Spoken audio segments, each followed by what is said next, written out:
You can use visual elements such as image and label while designing the application interface. Open the Elements panel on the left side of the designer view. Elements that you can use while designing the screen are listed in this panel.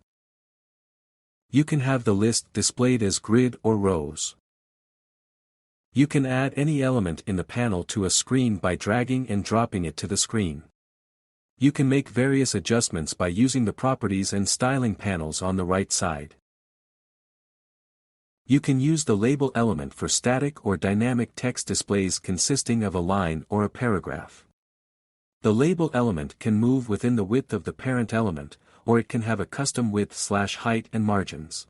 You can use different styles for fields such as title or description field.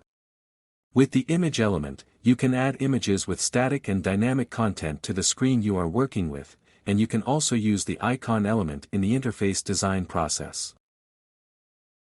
There are chart elements to visualize the data. You can visualize data in the designs of screens such as dashboards and reports. You can make parametric arrangements of the elements you add to the screen with the Properties panel, and visual arrangements such as spaces, text, color, and shadow with the Styling panel.